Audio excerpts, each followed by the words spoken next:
Hello everyone, this is Charlotte, and it's a podcast called Chatting in Cars. It's where I pick out random topics and talk about them at length on the way to work. Currently putting on my seat belt, so you're going to hear a lot of banging. 7:19, and it is already something like 30 degrees, I swear. Thank you, Australia. How are we surviving? I don't know. How is it this hot this early in the morning? I don't know. Anyway, there's a disclaimer at the start of this podcast because I do talk about sensitive topics and I do swear profusely. It's enjoyable. I suggest it to everyone. It's the only way I can, get through the day without actually hurting someone. So, probably not in front of the kids.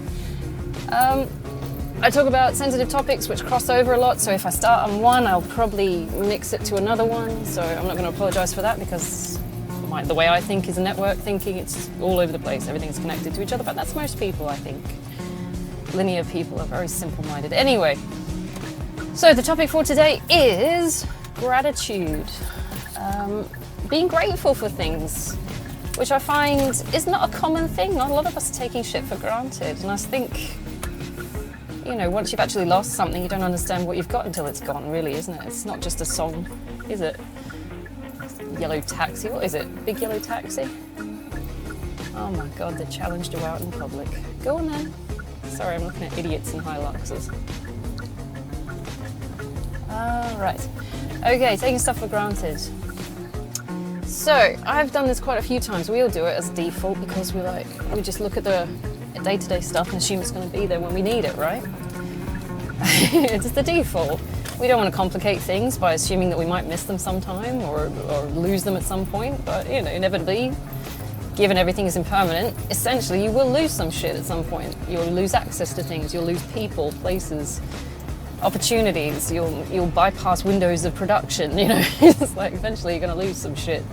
So, practicing detachment does help, but at the same time, be grateful for what you've got, right? I've been through a few experiences where I've lost everything. One of the biggest ones where I lost everything was when I got divorced or I got separated. It was about 2 years of just constant losing everything, gradually, like domino effect, one after the other. So when I actually managed to rebuild everything, I am very intensely grateful for what I get. It's crazy how much you actually appreciate things after they're gone. You go, shit, I wish I'd done that. Captain Hindsight, right? For example, when I separated from my husband, I left with a shirt on my back, so I didn't have all the conveniences I had normally on my day-to-day basis. I didn't have all the clothes I needed, all the objects I needed just to perform work. I left with a shirt on my back. The next day I went back for a bag of clothes and stuff. It was not a good experience. I was, adapting to what I had on me. That was horrible. I couldn't go back. I couldn't face him because he was just a piece of shit and I didn't want anything to do with it. He turned my stomach. His presence turned my stomach. I went into full panic mode. I started having panic attacks because of that situation. So everything that was fucked up in my life up until then, that was the turning point where I started having intense panic attacks, which landed me in hospital. That was not fun. Mental health issues, right? So the things I took for granted, just being able to have somewhere to go, being able to have access to all the things I normally do as a routine, and being autistic is also difficult to lose that routine because you rely on it so heavily because it reduces your general anxiety as well. And I later got diagnosed with generalized anxiety, which is not helpful. I mean, I don't consider myself the nervy kind of person. I'm not nervous all the time. I don't even feel anxiety, to be honest, which is confusing as hell. I just get hit with this massive panic attack out of fucking nowhere, and it's like, what the fuck is happening? I don't understand. I didn't feel anxious, I didn't feel sad, I didn't feel anything. I just, bam, 2 o'clock in the morning, you wake up and you feel like you're having a heart attack. It was very crazy. I wasn't used to it. So yeah, you do miss the silence of the mind somewhat. Beforehand, I was pretty chill when I was married. I just didn't recognize the symptoms of anxiety or the PTS that much, or you just think, oh, I'm just having a bad day. And it wasn't until you actually get diagnosed and they start highlighting oh, these are all the shit bits part of your diagnosis and your disorders. It's like, oh, okay, I thought that was just personality traits. You bastards. Why do you have a low threshold for arseholes? Oh, that's because of this. Oh, I just thought it was trauma-based. It is trauma-based, technically. Wow. Should we make a joke about it? Yeah, go on then. But no, you just take that kind of dullness of mind. I remember being very chill when I was married, but as soon as I got out on my own, shit started building up and just exploding, essentially. Bordering on nervous breakdown. If I couldn't, if I didn't have a nervous breakdown by definition, I mean, I didn't think I lost my shit entirely because I was still functioning. I was still working full time and renovating a house and couch surfing and things like that. I know I cried a lot, but generally, I don't think I did that bad. I mean, I don't think I cried more than you would normally do if you broke up with someone, really, wasn't it? I mean, it was absolutely devastating the way he did it. And I'd been with him so long, 16 years, so I think I handled it all right? I was still working, I was still paying off debts and stuff like that. So I'm very grateful for that. And the opportunities I got to learn new skills and redefine my value that wasn't reliant on his approval was brilliant, because I knew I could fend for myself. I didn't need him. Everything I'd done before that was based on his perception of what my value was, because I had been customized by him to perform in particular ways, to look a certain way, to act, to do what he wanted me to do. I was essentially there to do his bidding. Partly his fault, partly my fault, because I let him do it to me. But I just wanted him to be happy, and I'd done everything I could possibly think of to try and, grease the wheel and keep things running, which meant ultimately throwing myself away and everything I wanted to be and do in favor of becoming what I perceived him to want me to be. And I'm pretty sure it's more common than most people assume, right? We all like to say, oh, I'm fiercely independent, we've got our own lives, and this is me, and fuck everyone else, sort of thing. But at the same time, when you're with someone, you just want them to be happy. Ooh, monarch butterfly. Sorry. Yep. Squirrel mode. But you want to make the situation better. You want to promote your best self for this person, because if you love them, and I thought I did at the time, I'm not sure if it was love, more codependence, but you want to make them see the best in you so they stay, or is that just abandonment issues? You see, it's all a network of webs of what the fuck did I do and where did it come from? But generally, you put your best foot forward, don't you? You don't want to be a complete fucking mess and expect them to stay. That's not what I wanted to do. So I lost myself entirely in that marriage. And he got me from 17, so I was very young when he got me. 17, I didn't even know, I didn't know anything about, really about relationships or sex or anything. Yeah, they get them young, treat them dumb, right? Okay, keep them in, what's the adage? You keep them in the dark and feed them shit? Yeah, he got me that way. So while he was having fun on the outside of our marriage, with me in the house doing all the housewifey stuff, I completely lost myself and my value because I wanted him to just approve of me. The best part of separating was redefining who I am and what I'm interested in and my values and things like that. You don't have to rely on someone else's approval. And these days I hesitate to go back into a relationship because I'm worried that I'd just lose myself again. It's taken me this long to sort of rebuild myself. And this is a very me conversation. These are always me conversations, I'm sorry. I would like to interview other people at the same time, but I'm just driving on the way to work. So of course it's going to be me-centric, isn't it? Turn off at any time if I sound like a wanker. Of course, I sound like a wanker. But at the same time, it's like, don't lose yourself in a relationship to you want it to work, yes, but you got to hold some of yourself back, right? Just for you, to have part of you still there. I mean, parents do it. I assume, I've had conversations, my parents didn't. But the parents do it when they have kids. They lose themselves in raising these kids. All their hobbies and everything go out the window because you've got this one job where, well, as far as I can assume you need to be, where you're raising this kid correctly, hopefully. to sort itself out for life. It's like, I mean, that's the kind of parent I'd be, is I would lose myself completely just to raise this one kid, to try and get it right, to bypass all the fucked up things my parents ingrained in me, and try to promote the best life for this kid, given it the life I didn't have. That's probably why I don't have kids. I'm a very selfish person. That sounds like a lot of effort and mess. I'm going to pass on that. I don't want to. I just want to have a clean, quiet house. But at the same time, you know, you drop all your agendas and things at the door and you try and do the best by the kid, right? I dropped all myself at the door and tried to make the marriage work. And it was clearly shit pies with shit ingredients. So I don't know why. Besides the fact that I thought it was the best thing to do. It was the right thing to do. In my head, I thought it was the right thing to do. It wasn't the right thing to do, but maybe the right process or practice, but with the wrong person. That's the best way I can put that. Anyway, so when I got my freedom, I was intensely grateful for it, because it meant that I could be who I wanted to be, and I didn't have someone in the background telling me, constantly fucking criticizing me about what I was doing, or how I was doing it, or what I had to look like, or what I was eating, or am I wearing makeup, or is my hair too long and you need to cut it, and all this basic shit that I never got. Like, I never had a right to my own identity when I was married. I didn't have one when I was a kid either. So my parents kind of set me up for a fall. I walked out of that arrangement into another arrangement where I didn't get to form any kind of conception about who I was or what I wanted. So when you get your freedom, people who are going through a divorce and separation, I'm sorry that you're having to feel this pain, but it is a rebirth. You get to choose who you want to be this time.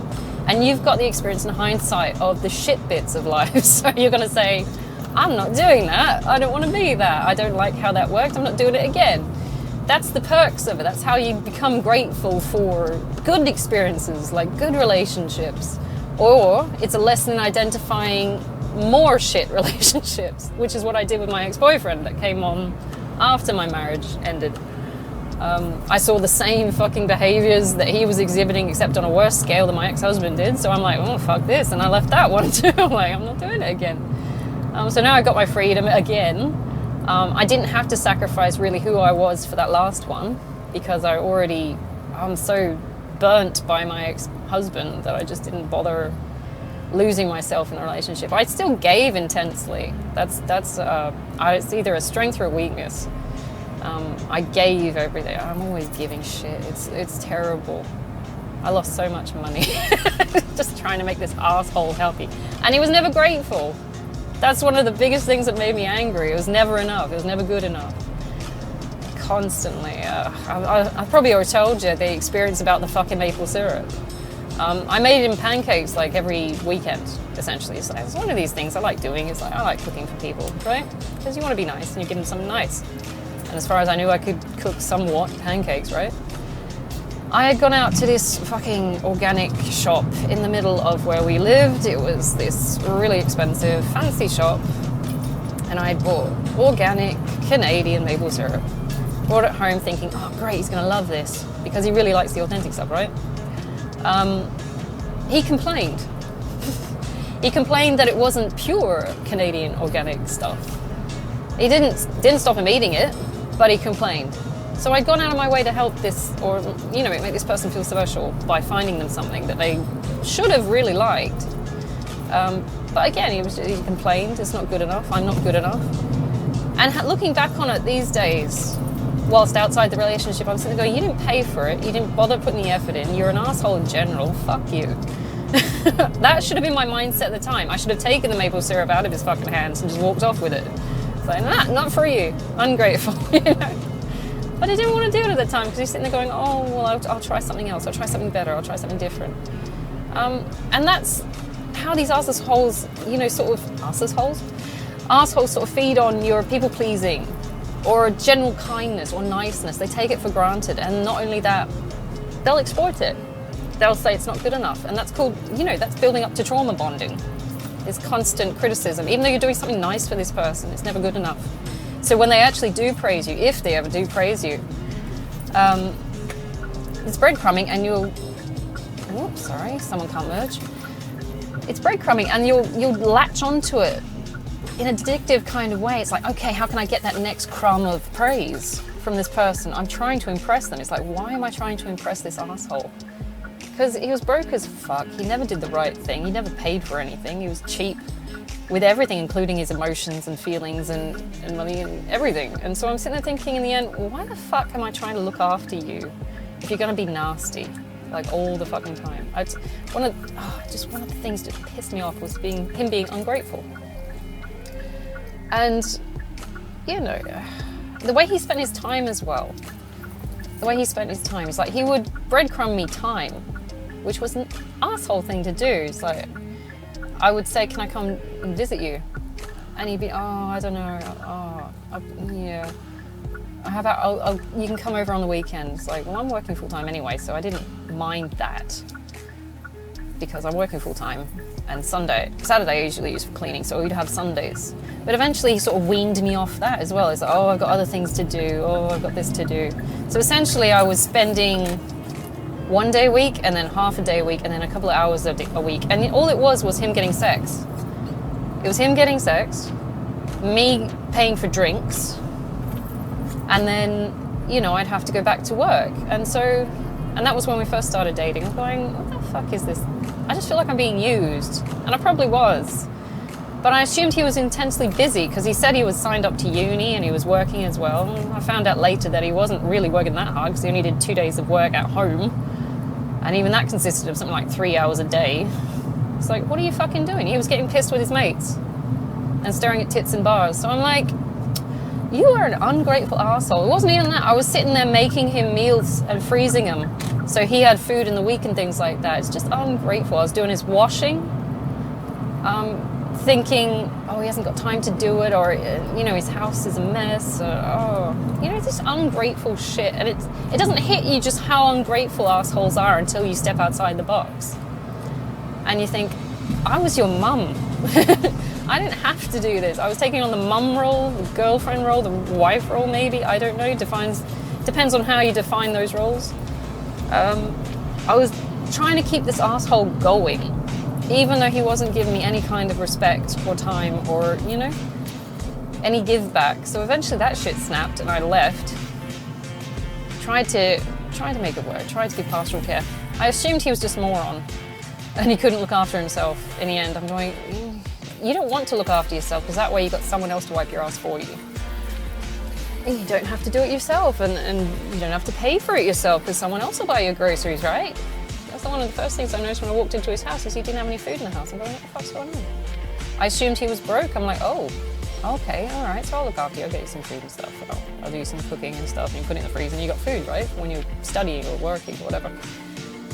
But he'd stopped looking after himself, knowing that I would take up the slack. And so I was doing more and more for this arsehole. And he was still being critical and horrible. And I'm sitting there going, look, if it was a case of you can't look after yourself in a proper way where, you know, it's not just a case of you can't be bothered really, can you? So I can't be bothered paying for myself. I can't be bothered doing this when I get someone else to do it for me. That was the thing. He exploited that. It shows a complete lack of gratitude for anybody else's willingness to want to help them. And it just gave the shit a completely war on the relationship. There was no, you know, appreciation of what I was doing for him. Not that I expected it, but he wouldn't even say things like, oh, thank you, and things like that. You know, it was just taken for granted. This is what you're going to do for me. And then he got pissy when I didn't do it the way he wanted to do it. It was my ex-husband all over again. My ex-husband wanted his eggs fried a particular way. Never mind that he was supposed to be frying his own fucking eggs, right? I used to call it stroking the egg, right? Where it's white and you get all that shit on the top that doesn't quite cook, so you scrape it to the side and it's stroking eggs, essentially. He didn't like gooey white bits, and he would go fucking nuts about it if it was on there. You're not doing it right. Fuck off, cook your own eggs, essentially. And you don't want to say that because it might hurt their feelings, but at the same time you're having your feelings hurt because this arsehole is just taking you for granted and not appreciating anything you fucking do. And so you start treading on eggshells, sort of thing. I got to get this right, otherwise he'll get pissed off if I don't get it right. And then you put so much pressure on yourself to get it right just to please this arsehole who's not going to be nice to you anyway.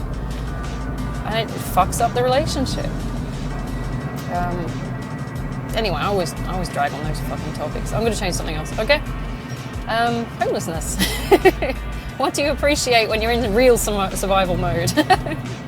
I fucking love my chest freezer. I fucking do. It's sad. I have a weird... women of my generation, maybe men as well, I don't know, have a weird obsession with their Thermomixes at this point. I can't fucking stand them. I do have a weird obsession with my chest freezer though. But that's because it got me out of debt. I don't give a fuck about Thermomixes. It seems like a pyramid scheme. I was like, oh, Cindy's got some fucking Thermomix. Oh, now I have to go sell one to all my friends. So they buy one too, and then I can get all the extra accessories. And she's like, it's a pyramid scheme. It's Mary Kay. It's fucking... What's that other makeup one? Where you're supposed to buy it and then sell it to your friends and shit like that. I used to do Mary Kay. That was a fucking wank fest. Oh my God. Fake bitches getting together to sell fake product. It's... Oh... Don't do it. It's nuts. You spend more of your money on that shit just trying to get those fucking bee gems, badges, brooches, whatever the fuck they are.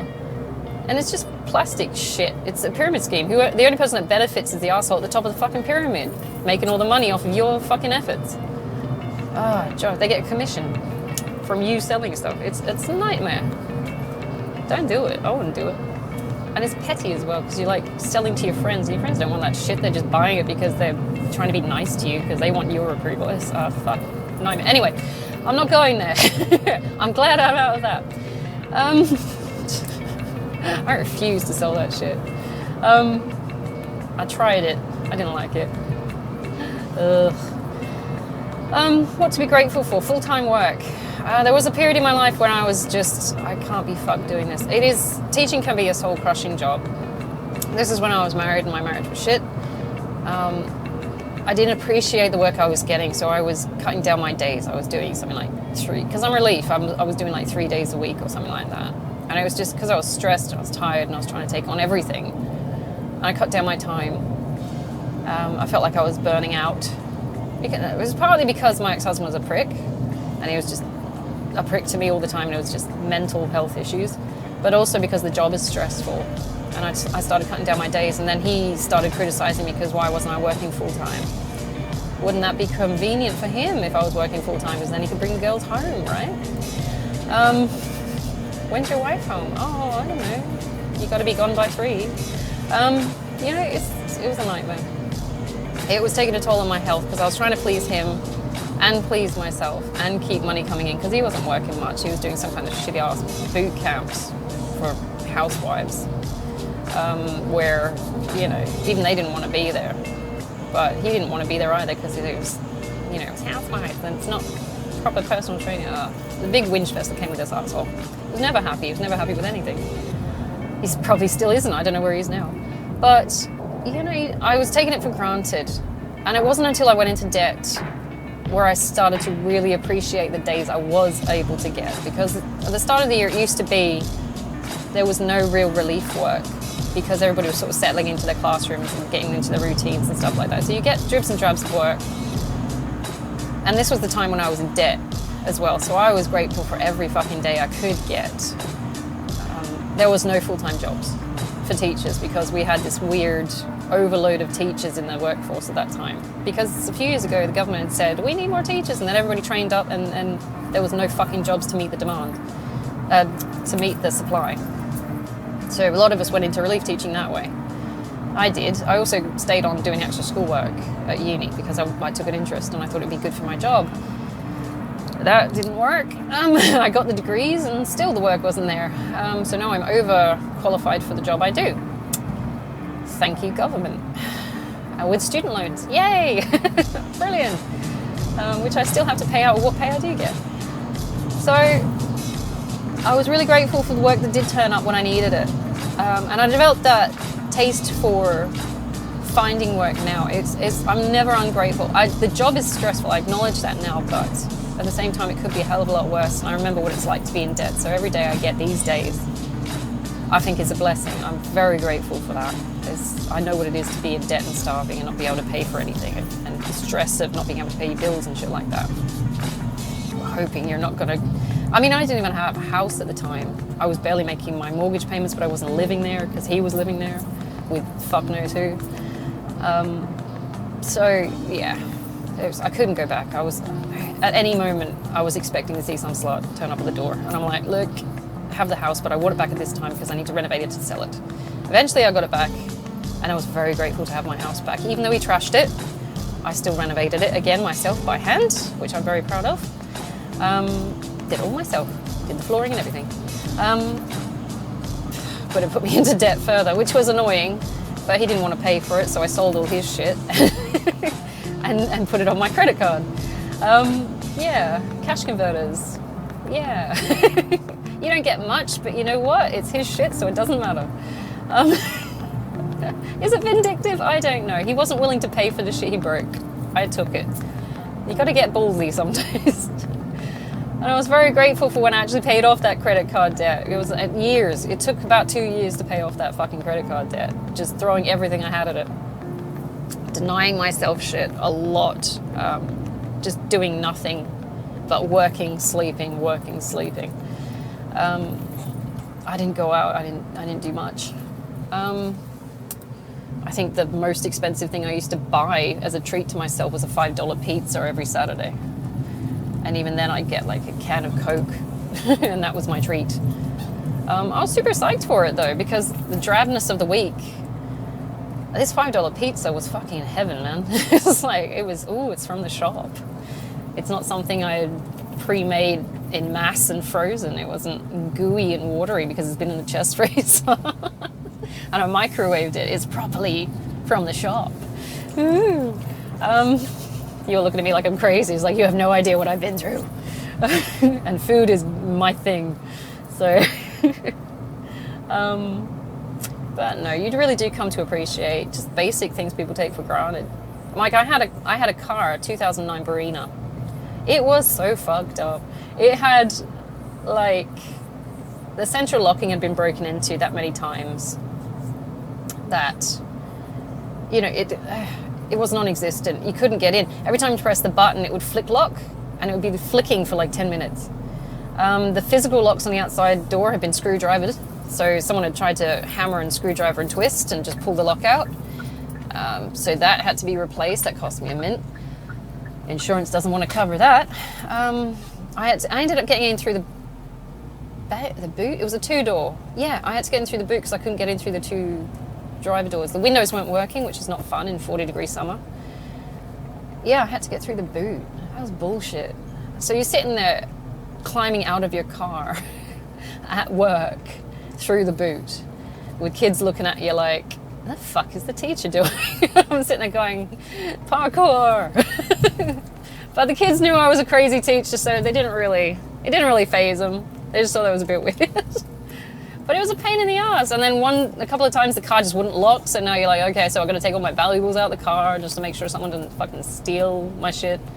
I was so tempted at one point to just leave it somewhere because it was insured. I don't know why, but just leave it somewhere so that someone like in the neighborhood would just nick it and torch it. I mean, it happens a lot in the area I used to live in. They used to just steal cars, joyride through them and then torch them. And you'd find them on the highway. Just this little mass of ash. And I'm sitting there going, you know what? It would be better if I just let them do it. That way I can get a new car. I didn't end up doing that, but it was one of my backup plans. I'm going, if I ever really get fed up with this fucking thing, I'm just gonna, yeah. In the end, I ended up trading it in. I don't know why they took it, because it was a junk car. But, you know, I ended up trading in, and right now I've got a Picanto, so I'm pretty chuffed with that. I'm very grateful for the working windows, aircon, everything. It makes a hell of a lot of difference, particularly considering I need to get it to work, and stuff like that. So all these things I took for granted when I used to, you know, like piss money down the drain because I didn't see the bad shit coming. I can't imagine how people can just live like that anymore. It's insane. They just piss down it. You got to be grateful, essentially, because eventually you're going to lose it. And there's no guarantee you'll get it back. Like I used to sit in my marriage and assume that was going to last forever. It didn't, and it's probably a good thing because he was a nasty prick. but you just take it for granted. And there was no backup plan if it did fail, essentially. I didn't know where I was going. I didn't have a home to go to. I didn't have resources I needed to survive. It was just a complete fuck fight. So without sounding very morbid, you know, we need to stop taking shit for granted. I mean, you guys are probably learning that now if you're in the UK, for example, because electricity is fucking ridiculous. Food's ridiculous cost. We're all losing our jobs because of COVID lockdowns and furloughs and all that shit. So you've got income going down and cost of living going up. It's just a fuck fight nightmare. So you begin to appreciate things that you used to do a bit more. And maybe, you know, you don't waste shit anymore. I wasn't raised to waste shit because we were broke as fuck the whole time, but you know, I get angry when I find kids' sandwiches in the bin, wrapped in Glad wrap still. I'm like, you are just wasting food. Oh my God, makes me angry. And they don't appreciate what it is because it's like, oh, I'll just get another one tomorrow. It's like, no, you little shit. That's food. No, that bugs me. But you know what? They're young and they don't understand. But when they get to my age, maybe they will, especially when they're actually paying for it. Or, you know, there's no access to it anymore. Sorry, I'm going to have to stop waffling. I've got 10 minutes to get to class. What to take away from this? If you've ever been in a situation where you've lost everything like I have, first of all, I wish you love and healing because it is intensely fucked up. There is no other way around that. It is what it is. It is intensely fucked up. This is not what we planned for. If we did plan, this is not what we deserve. It's not called for, right? You're not horrible people. You're not some evil villain with a fucking lair somewhere. It's like these are everyday people that didn't need or deserve this. And I'm so sorry you've had to go through it because it was fucked up. And it is fucked up, especially people who are currently in the situation. I'm hoping you've got some kind of support system around you. If not, you know, financial support, if you're losing money and shit and jobs and houses and stuff like that. If not, emotional support. Because the situation where it's financial based will pass. It might take a bit more time, take more effort, but it eventually will pass. It's the emotional thing that you're gonna need.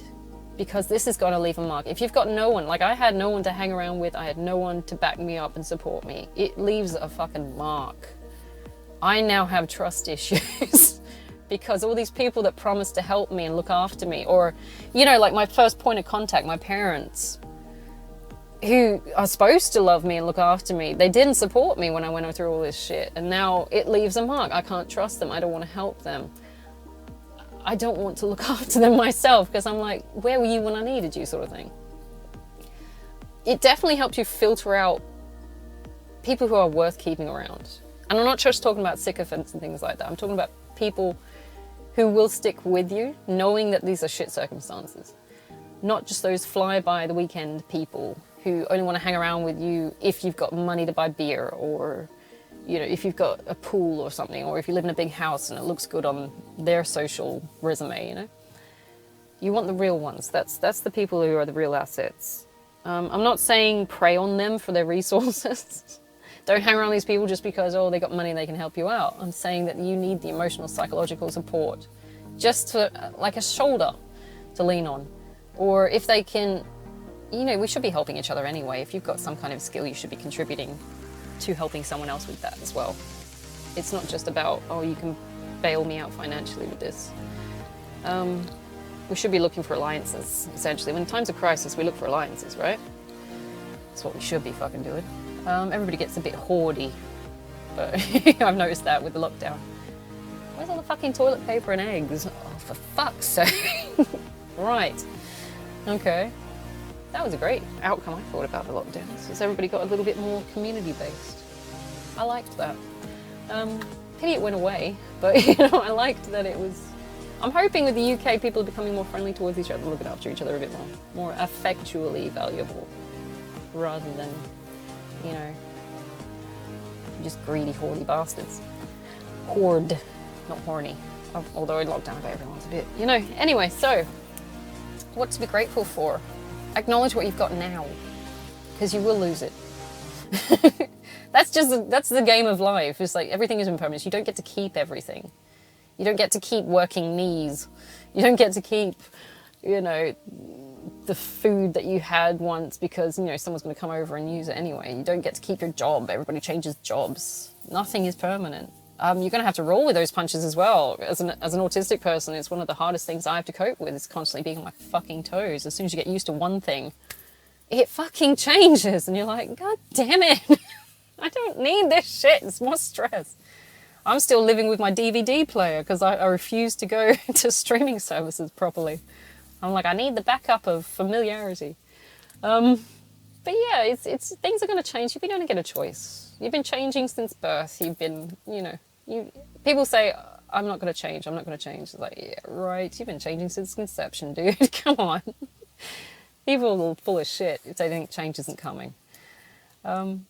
Take it easy, okay, guys? I'm going to have to leave it there because I've got to get into class. I know that was a bit of a morbid thing, but realistically, let's be grateful for what we've got because we don't know when we're going to get it next. We don't know how our life is going to progress.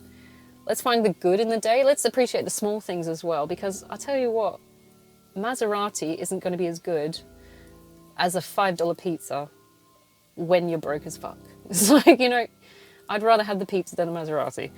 All right, take it easy, okay? And I'll chat to you hopefully tomorrow.